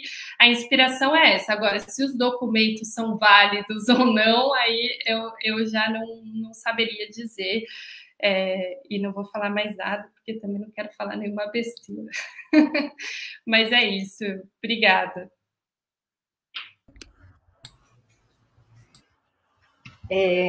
Bom, eu vou começar pela pergunta mais geral, né, sobre essa experiência com o debate feminista nos espaços, na militância, se está em nichos, se está integrado, né, sei lá.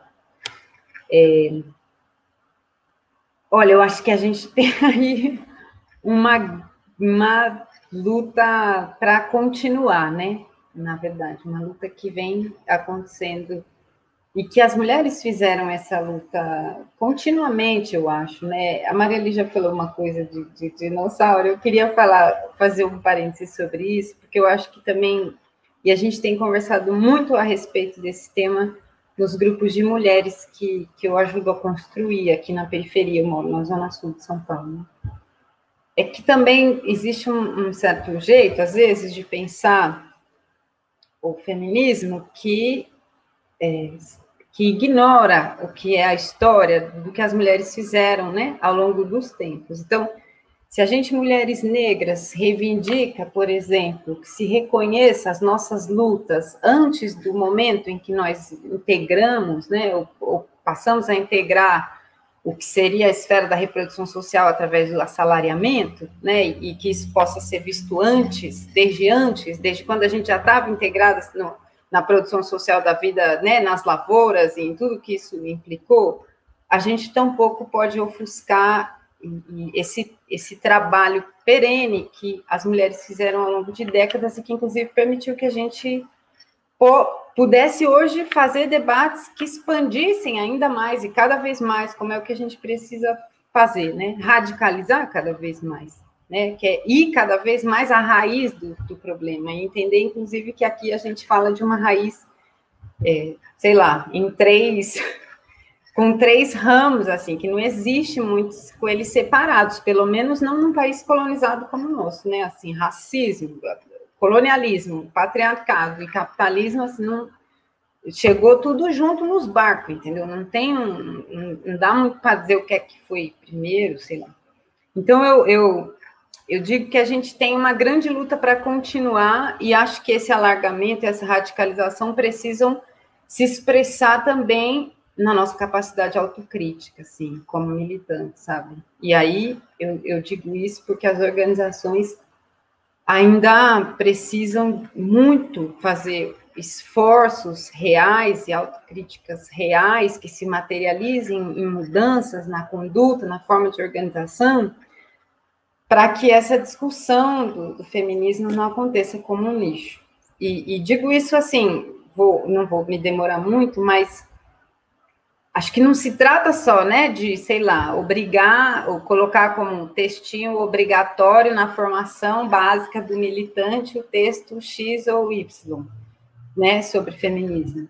Mas significa pensar que as reuniões são fáceis para as mulheres irem, né? Quer dizer, o que a gente faz? A gente faz reunião na periferia. Algumas pessoas falam, pô, vocês fizeram um debate sobre, sei lá, um livro tão interessante que vocês não fizeram no centro, que dava para mais gente ir. Porque a gente precisa fazer de maneira que seja mais fácil a quem sempre tem a vida mais difícil, né? E não esperar a pessoa pedir isso, e não esperar que a pessoa... a gente faz reuniões na Escola Feminista Biela, antes, né, quando era presencial, e são reuniões de estudo, mas são reuniões de estudo que tem criança correndo, que a gente para fazer comida, que a gente tem hora que não consegue estudar, porque alguém está chorando, porque precisa conversar, porque, né, sofreu agressão. Essas coisas cabem na nossa militância, a maneira como a gente se organiza, esse espaço, é muito louco essa ideia de que as mulheres são emocionais e os homens são racionais, né? Isso, para mim, é um bagulho, assim, bizarro, mas é uma expressão das nossas reuniões, por exemplo, que tudo tem que ser sistemático, tudo tem que ser sintético, como se todas as elaborações estivessem previamente prontas antes do debate acontecer e não pudessem aportar nessa reunião como justamente o espaço de troca que nos permitiria evoluir para sínteses e possibilidades e propostas e maneiras de funcionar que efetivamente acolham as mulheres, ao invés de serem hostis. Porque não é só que não acolhe, é que é hostil, entende? Então é difícil, porque quem vai com o filho para a reunião, aí a criança começa a chorar e sempre tem alguém que fica de cara feia, né, para ver se a mulher sai da reunião, para parar de atrapalhar a reunião. E aí eu me pergunto, né, que assim, as pessoas acham que criança é responsabilidade de quem? Né? Crianças são responsabilidade só das mulheres? Crianças são responsabilidade só dos seus pais biológicos?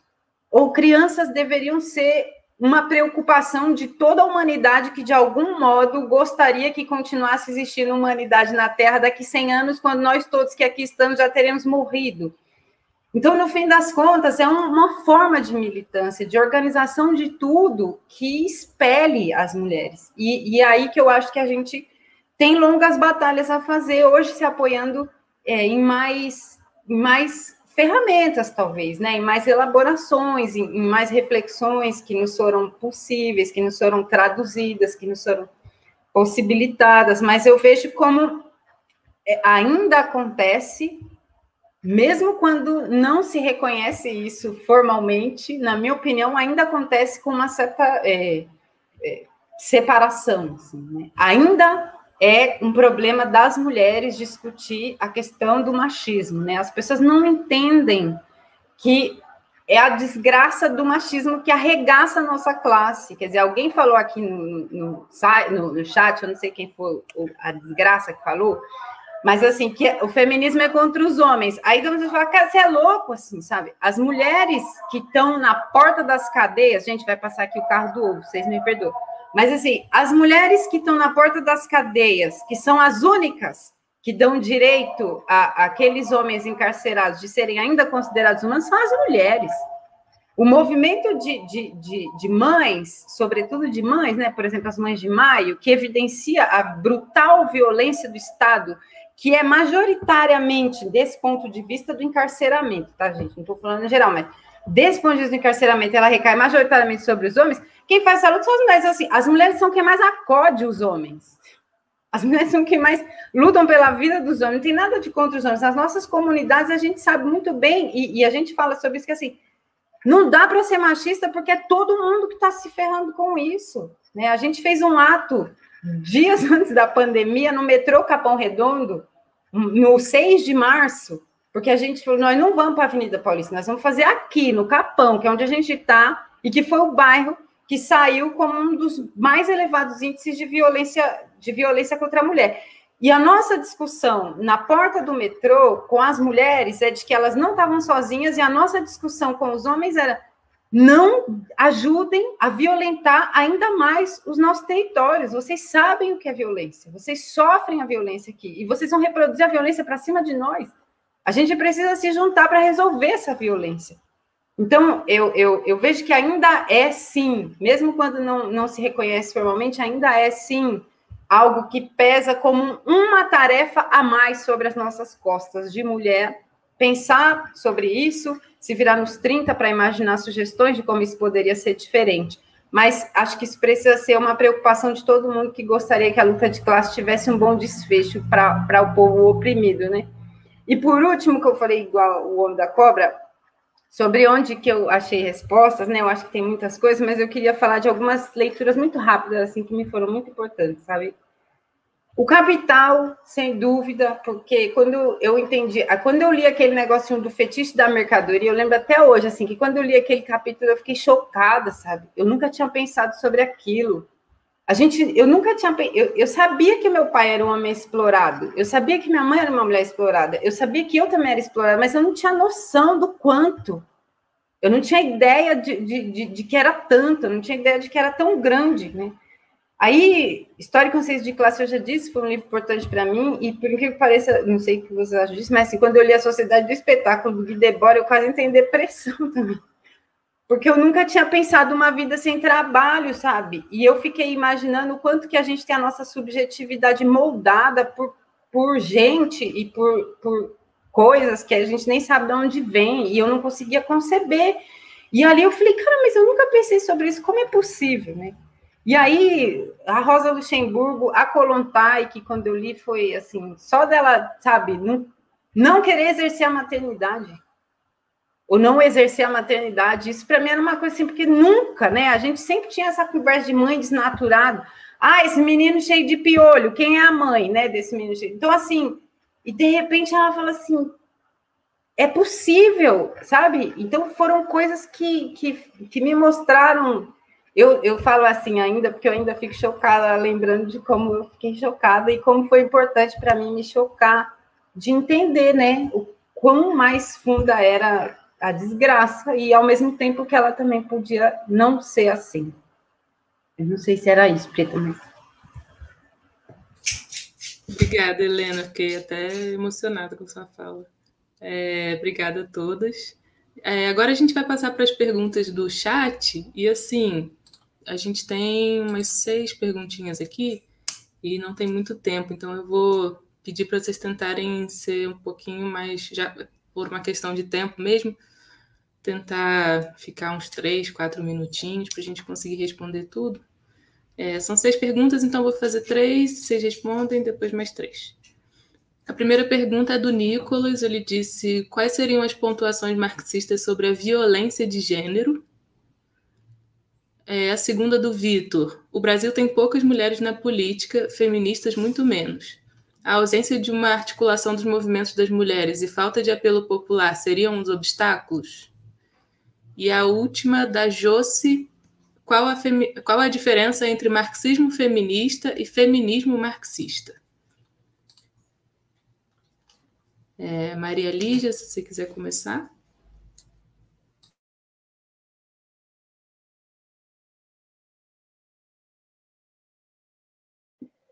Eu acho que eu vou começar pela última questão. Qual é a diferença? Sinceramente, eu às vezes uso feminismo marxista, às vezes marxismo feminista. Não, né? Você pode dizer que você está pondo mais ênfase no... Não sei, eu uso indistintamente. Né?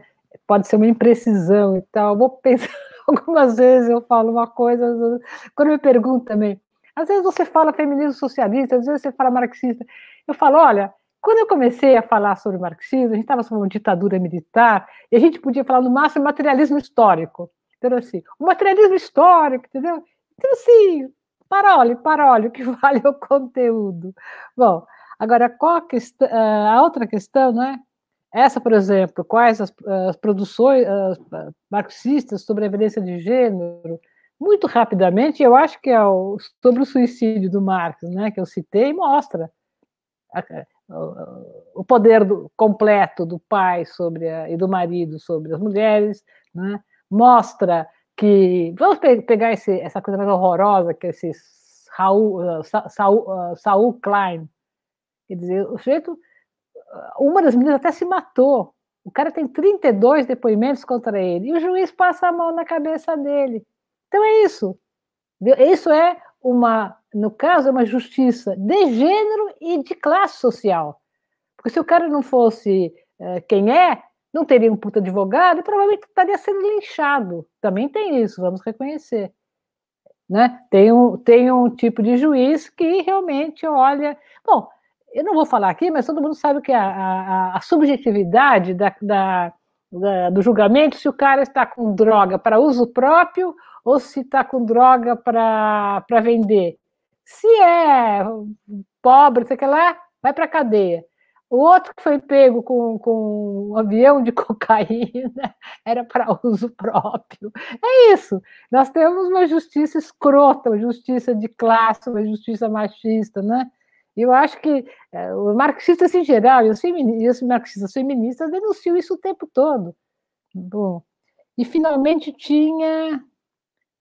Qual que seria, se eu entendi bem, quais seriam as políticas que a gente podia desenvolver para aumentar a participação das mulheres? Na verdade, é um pouco assim... Acho sim que a gente tem de ter mais gente, mais mulheres de esquerda, né? Porque aí, se você chamar uma Damares, uma Thatcher, prefiro que eles não façam política. E eu acho, por exemplo, eu votei na bancada feminista do PSOL. Assim, eu gosto dessa ideia de mandato coletivo, né? Eu gosto de votar e de prestigiar grupos que estão relacionados ao trabalho de base e tal. Então, eu acho que é por aí. E essas pessoas, eu acho, bom, né? Sem querer fazer elogio na frente, mas assim, acho que a Helena, pô, aprendi pra caramba com ela, né? Eu não a conhecia, virei fã da Helena. Eu não tenho essa coisa para seguir, mas se eu tivesse, eu te seguiria.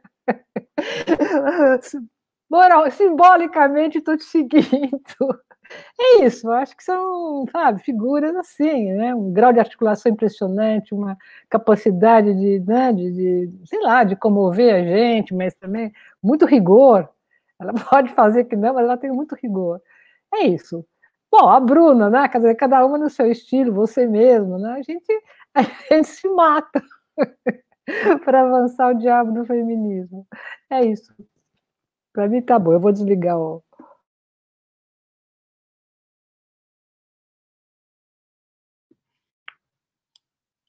Bom, não, eu também fiquei muito comovida pela sua fala, Helena, e eu gosto muito do seu livro também.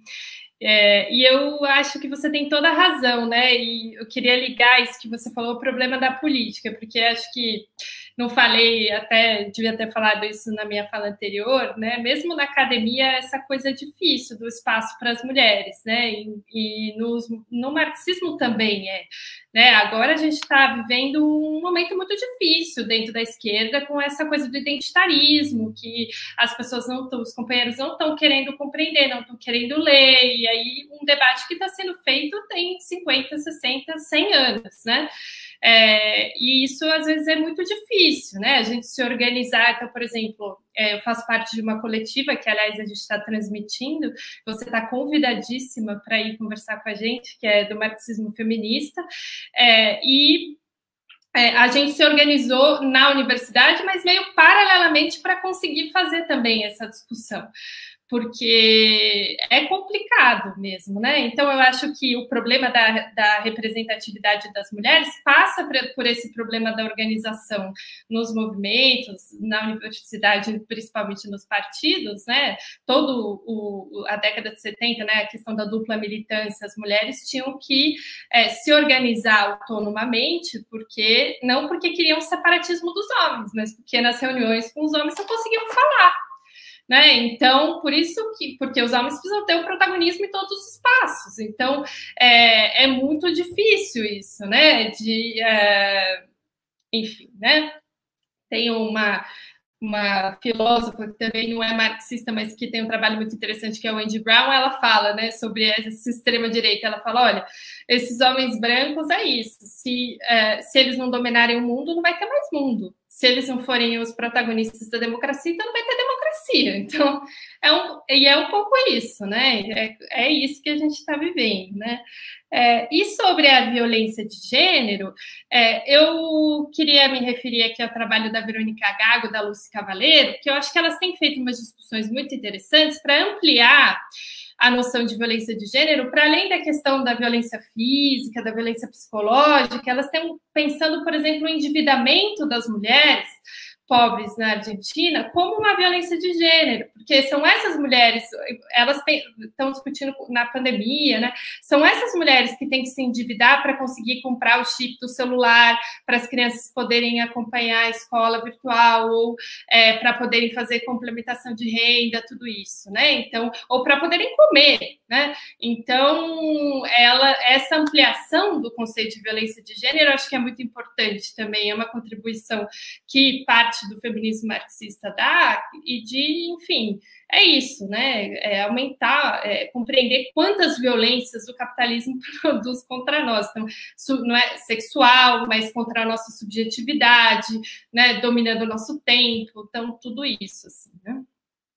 E eu estou com a Maria Lígia, com o marxismo feminista, o feminismo marxista. Lá na coletiva a gente ficou um tempão discutindo isso, aí até agora todo mundo confunde também, uma hora é feminismo marxista, outra hora é marxismo feminista, então tá tudo certo, tá em casa. Gente, eu já sigo vocês duas, ó. Eu vi várias lives da professora Maria Lígia sobre esse assunto, foi uma das pessoas que quando eu comecei a estudar feminismo, fui atrás, né? E a Bruna eu também conheço, eu sou muito amiga da Verônica, aí eu já vi vocês fazendo coisas juntas, e no fundo eu acho que a gente também foi se encontrando um pouco, sabe? E vai se encontrando um pouco, porque isso tem a ver com essa pergunta, eu acho, para mim, né, que também da ausência de articulação, se a falta de mulheres nessa política institucional tem a ver com uma ausência de articulação das mulheres ou falta de apelo social. O Estado é uma coisa absolutamente patriarcal, né, assim, se a gente for pensar em termos de política institucional, é um lugar feito para repelir mulheres, assim, né, as mulheres que entram, e eu acho super importante que a gente conseguiu, né, ter companheiras que, embora eu não acredite muito no Estado, mas eu acho que foi importante a gente ter companheiras que se elegeram, companheiras, né, com trabalhos de base, companheiras com relação com os territórios, com o debate e a luta das mulheres. Mas, cara, a gente se pergunta também, quando essas mulheres entram, né? Porque daí já dão um tiro na casa de uma, é só xingamento, é só ofensa, quer dizer, as pessoas adoecem, as pessoas ficam doentes para estar ali, porque é um espaço feito para não ser ocupado pelas mulheres, né? Você imagina, igual a outra companheira, tá lá numa sessão acho que de vereador, não, de deputado, né, na Assembleia Legislativa, e vê um cara e mete a mão no seu peito, sabe? O que é isso, assim? Como é que isso é possível? Aí, como é que a gente não vai estar fora desses lugares, né? Quer dizer, já é um lugar que é ruim de estar, ou seja, a pessoa só vai mesmo porque é uma tarefa para poder ver se ajuda alguma coisa que está acontecendo do lado de fora a ficar mais forte. Mas, assim, para estar lá também é pesado, né? E é isso, eu acho que não tem a ver com a articulação das mulheres, não. Eu só queria pontuar isso, que muitas vezes fala assim, é uma ausência de articulação das mulheres, é porque as mulheres ficam competindo entre si, é porque sempre jogam a responsabilidade do que a gente sofre em cima de quem sofre. Aquele negócio de como é que fala, da culpabilização da vítima, é assim, né? É assim como também se faz isso como classe, né? Porque pobre é burro, porque tem presidente que merece, essas paradas que se diz por aí também, que é terrível, mas é isso, é simplesmente responder de uma maneira absolutamente mecânica e que não responde nada, né? Então, acho que não tem porquê, foi feito para não ter, mas a gente briga, inclusive vai transformando, e é isso, entram coletivas, né, de mulheres que se ajudam juntas a não cair quando estão lá dentro e se apoiam, porque também sozinha é muito difícil. Então, eu acho que, na verdade, é por falta da gente se mexer para fortalecer a luta das mulheres. A gente, todo mundo, né? Falando assim, homens também, todas as estruturas militantes que não estão necessariamente nos espaços institucionais. Quanto mais a gente fortalecer a luta contra o machismo, mais a gente pode ter mulheres em espaços importantes da construção política e que, inclusive, nos ajudem a pensar se a gente precisa realmente ter hierarquias tão rigorosas, né? Se a gente precisa também de uma democracia representativa que funcione dessa maneira, porque eu acho que pensar a participação das mulheres nos espaços onde o poder está, né, onde ele se evidencia, também fazem a gente pensar essas estruturas. Não é só que a gente quer mulheres lá, é que a gente quer que esse lá seja outra coisa, né, e que seja diferente. E aí, sobre eu não sei essa diferença não é do trava-língua, mas eu também acho que não vejo diferença, ou pelo menos eu não sei. E sobre violência de gênero, eu acho muito interessante essa coisa da Verônica Gago e da Lucy, como a Bruna falou, e eu queria também falar de duas outras pessoas que me foram muito interessantes. Assim, uma é a Raquel Gutierrez, que é uma companheira do México, feminista também há décadas e que participou da guerrilha de vários momentos diferentes e que discute muito, inclusive, também as violências que a gente sofreu e sofre na militância também, né? Então, pensando do ponto de vista marxista, as violências que as mulheres estão submetidas em muitas dimensões da vida. E aqui eu também apontaria para Beatriz Nascimento, que é uma autora negra, foi uma historiadora assassinada nos anos 90, que recuperou muito a história dos quilombos e que tem algumas questões quando ela fala de violência à mulher, recuperando a nossa história, aí essa perspectiva histórica, né, que são muito interessantes, eu acho.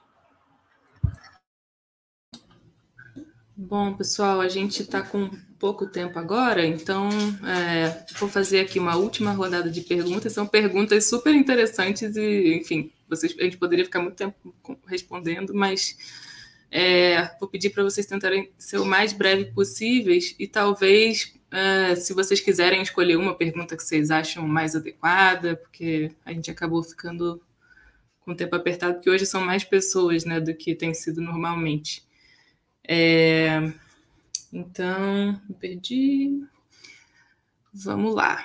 Eu queria só fazer um comentário de 20 segundos sobre a coisa do marxismo feminista, porque acho que tem a ver com o que a gente está querendo dizer, né? Marxismo feminista ou feminismo marxista? Como se feminismo marxista é porque é uma corrente do feminismo, e marxismo feminista é uma corrente do marxismo, mas eu acho que todas as falas estão sendo no sentido de dizer que essas coisas deveriam andar juntas, né? Então, acho que talvez é por isso que a gente não consegue diferenciar muito. E vamos às perguntas. A Amanda perguntou: como podemos pensar atualmente a luta das mulheres pela emancipação dessa opressão relativa ao trabalho doméstico? A luta por salários ainda faz sentido? O Renan perguntou: como o feminismo marxista acolhe as mulheres transgêneros? De que forma o capitalismo marginaliza e violenta essas mulheres e como superar tais violações? E quais seriam, nas visões... A Júlia perguntou quais seriam, na visão de vocês, os principais impasses entre o feminismo marxista e o feminismo radical em relação ao gênero. Acho que essas duas perguntas se relacionam um pouco. Só para vocês terem uma noção, vocês estão fazendo perguntas de debates que a gente poderia ficar mais 2 horas falando sobre essas perguntas, tá? Então, acho que não vai dar para ser umas respostas super... São as perguntas excelentes, vai ser um pouco complicado. Mas vamos às respostas. Maria Lígia? Eu vou pegar só... Opa, tá ligado? Tá. Eu acho que eu vou responder a primeira, porque senão fica demais telegráfico. Essa questão da emancipação com relação ao trabalho doméstico e se ainda o salário... Né? A verdade, a gente está tendo uma uberização de tudo, inclusive do trabalho doméstico. Hoje tem centrais de trabalho doméstico, né? Não estou falando mais só do trabalho doméstico realizado exclusivamente para a sua família, estou falando do trabalho doméstico profissional, certo? Então está tudo uberizado, Está tudo, né, tá tudo precarizado. Tá, eu li uma das coisas mais terríveis que eu vi, eu moro numa quebrada aqui na Vila Madalena, foi ver um rapaz numa bicicleta com uma criancinha, magérrimo, cara, levando comida do Rappi. E o outro que falou, eu levo comida e passo fome. É isso, certo? Quer dizer, nunca se ganhou tanto dinheiro, nunca a classe dominante foram tão arrogantes, nunca houve nenhuma empatia, quer dizer, se alguma coisa se organiza, são os próprios movimentos, é a própria periferia, né? É isso, quer dizer, a gente está vivendo uma barbárie. Me dá mal-estar de estar no Brasil, quer dizer, a gente naturalizou uma sociedade, viver numa sociedade, aí vai para a questão do transgênero também, uma sociedade de violência, onde se mata gay, onde se mata transgênero, onde se mata mulher, onde se mata criança, onde se estupra, certo? E que você tem esses governantes, e você é governado por uma milícia. Isso lembra o México, lembra a Colômbia, e a gente está vendo para onde a gente vai, né? As perspectivas são realmente terríveis, né? Sombrias, muito tristes. É isso, eu não tenho nem otimismo para oferecer.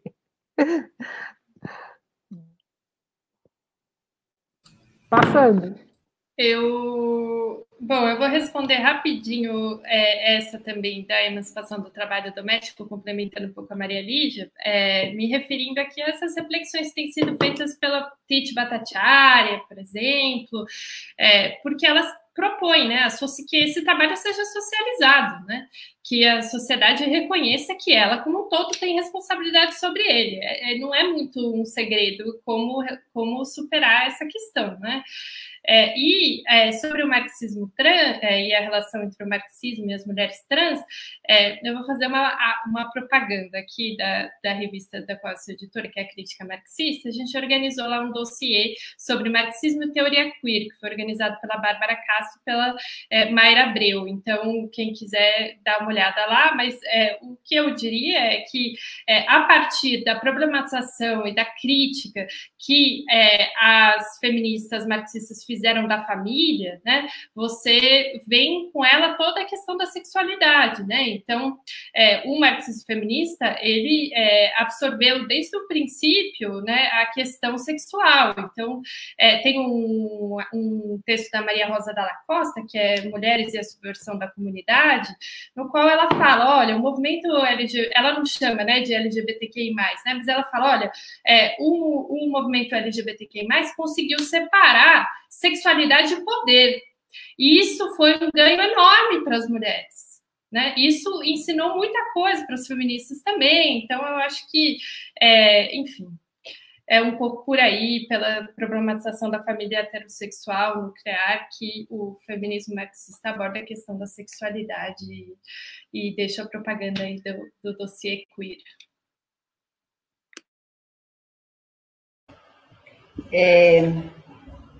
Eu não tenho muitas coisas a acrescentar, eu só queria falar dessa questão, né, das mulheres transexuais no feminismo, que eu acho que também é uma batalha que a gente vai dando, não é? Acho que a gente bom, os últimos encontros de mulheres na Argentina, aqueles congressos que acontecem anualmente, foram palco de debates bem quente sobre esse tema, né, com divergências, é isso, às vezes as coisas começam por saber quem pode usar tal banheiro, mas são coisas que a gente precisa discutir, porque é isso, né, a gente vai realmente aceitar que a construção do gênero é essa, né, é essa biológica, é isso que define o que é gênero, né, é assim que a gente vai lidar. Então, eu acho que a gente ainda, em alguns espaços, tem brigado para ser mais acolhedoras com as mulheres trans, e acho que a gente vai brigando para que cada vez mais lugares também sejam acolhedores, né, com pessoas trans, e que isso faça parte da nossa agenda também, de permitir que aqueles e aquelas que precisam lutar encontrem seu lugar, né, nos espaços onde as lutas e as resistências se organizam. E a última coisa que eu queria dizer, pegando um gancho nisso que disse a Maria Lígia, É só sobre a Colômbia, gente, porque a gente está vendo uma escalada de violência gigantesca, tem denúncias de estupros, tem dezenas de pessoas que foram assassinadas. A gente na revista Amazonas tem publicado algumas coisas, se alguém desejar colaborar. A gente mandou dinheiro anteontem para companheiras lá comprarem linha para fazer costura de pele de gente que está atingida por bomba, né? O Estado está suspendendo a entrega de vacinas nas cidades onde os protestos estão mais fortes, nas ruas, quase como uma represália a isso. Eu sei que a gente está longe, né? Mas é isso, assim, a gente tem laços com muitas mulheres que naqueles territórios, naquelas comunidades faveladas ou no Cauca, em todo canto, estão ainda colocando seu corpo ali na batalha para defender a vida, né, de todo mundo que está por perto tentando ficar vivo. E talvez a gente consiga, pelo menos, que elas saibam que não estão sós, né? Então, eu faço esse chamado e agradeço também muito a Bárbara, porque essa mediação também acho que ajudou a gente a botar aqui para fora um bocado de coisa que precisava sair, né? Bom, eu tinha programado de falar isso, esqueci. Então, se vocês... A Helena falou aqui algumas coisinhas para finalizar. Eu queria só saber se, por acaso, Maria Lígia e Bruna, vocês querem dar uma palavrinha final? Ou não? Tudo bem, se não quiser. Só queria agradecer mesmo as companheiras, foi muito bom. E é isso aí. Beleza. A gente está nos minutinhos finais aqui, eu queria agradecer a todo mundo, vou me meter só um comentário atrapalhando o meu papel de mediador aqui, da última pergunta, que eu acho que só para um pequeno comentário, que é uma questão que me sensibiliza, sobre os impasses entre o feminismo marxista e o feminismo radical, né, tem a ver com essa questão de existir um feminismo radical hoje no Brasil, e no mundo, né, que exclui as pessoas trans ativamente, que é transfóbica, e existe, de fato, né, já havia algumas dessas correntes que se reivindicam o marxismo, mas, assim como muitas pessoas diferentes reivindicam o marxismo, e às vezes de um ponto de vista extremamente ortodoxo e bizarro, isso também acontece nesse caso, né? Então, acho que todo mundo está concordando aqui com a cabecinha, e as respostas foram todas no sentido de que essas pessoas transgêneros também, a gente está considerando isso, e a luta é por elas, e se alguém está fazendo essa relação, não tem nada a ver. E é isso, queria agradecer muito, acho que a mesa foi incrível, aproveitar para divulgar que amanhã também, às 2h, a gente vai ter o 5º debate, que o título é Manifestos, Comunismo, Socialismo e o Feminismo para os 99%, então tem tudo a ver aqui com a nossa, que também vai ter a transmissão do canal da Autonomia Literária, da Jacobam, com a participação do Bhaskar Sankara, Oswaldo Codiola e a Nancy Fraser, que também foi citada aqui, e a mediação da Daniela Mussi. Obrigada, pessoal, boa tarde e até a próxima.